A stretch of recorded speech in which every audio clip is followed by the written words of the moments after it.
seek heavenly things, and I am part of the 12. Just a symbolic number. This post is pretty long, so I'm going to go ahead and do it. It's Mandy's mom's recovery, an update on that. So I'm just going to go ahead and do it. This was posted on Mandy's YouTube. Oh, I claim that Jesus Christ came down in the flesh, bled, died on the cross, and rose on the third day. He is truly speaking. I pray that you take it to him and ask him with a humble heart, and he will eventually let you know. It may be a few times for you asking him, but he will. You'll just feel it. You just know that he's speaking. You will. And if you honestly just paid attention to the words that we speak, you just know. You know that it's just him. Of course, I took it a lot to him, especially in the beginning, and then doubt did creep in, and then now I just know. There's no way that anyone could convince me that this isn't Jesus speaking.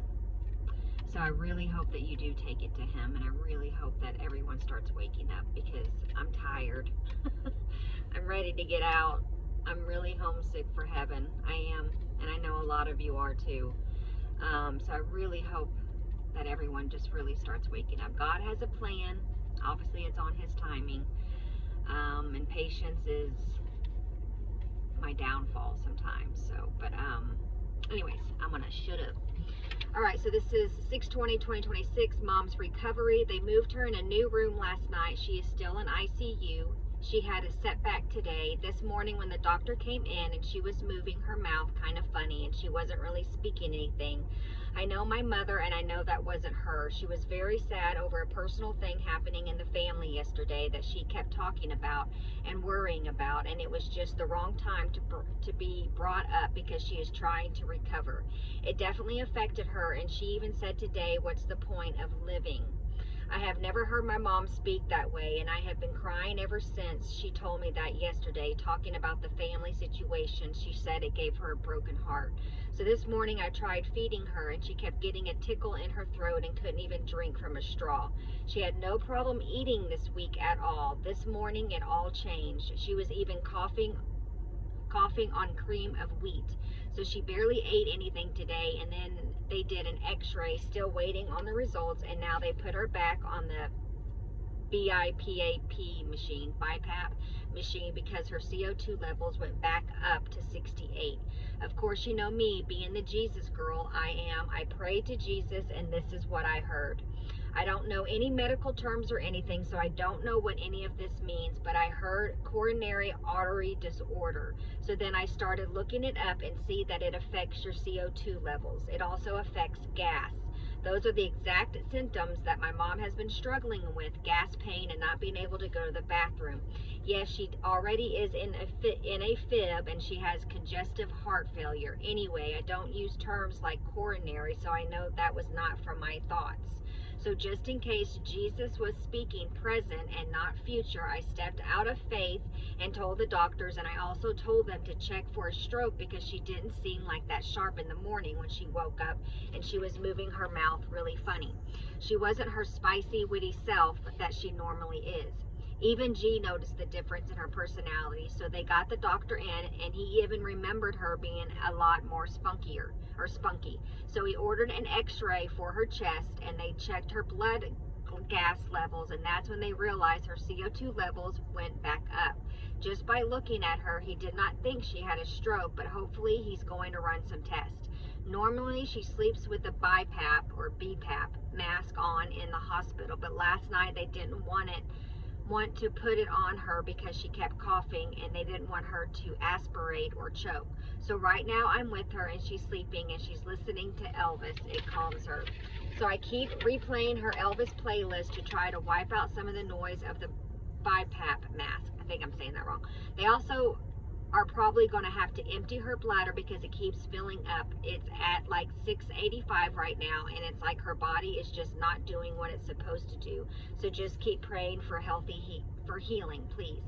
I love my mom so much, and this is so hard to just watch all of this every day. She is a fighter, and I'm just praying to Jesus every day that she keeps fighting. I know things can happen in our personal lives that can affect things that are our well-being, but I also know there's a time and a place for everything. Thank you for your continued prayers for my mom. I am still following every single thing Jesus wants me to do, you guys. He told me to start the videos back up that were already recorded for tomorrow. I do not know why he picked the 21st. He told me to continue posting the parts of Declaration Part 4. Again, I do not know why. I just love Jesus so much, and I'm just obedient to what he wants. I will say I hope the doctors listen to what Jesus says, the ultimate physician, because he was right about her leg. 2 days before the doctor told me the urinary tract infection was in her leg, Jesus had already told me. He told me how the infection happened in her leg. Again, those aren't my thoughts because I do not know medical things. I don't even think things like that. It's just not my personality. I even told my mom that she started to believe more because she remembered me telling her that before the doctor told her. Jesus promised to pour out his spirit on all of his people, and this is what he has done with me. I'm just like anybody else, but I love the Lord. I'm just faithful to what he wants. I will be here every day for my mom. I refused to leave her. I left her once when we first got to the ER. I left her once to go take a shower. I came back at 6 p.m. to give her peaches, and she was sleeping really well. So then I let her rest. I came back at 11, and they said they were moving her to ICU. So ever since that, I haven't gone home.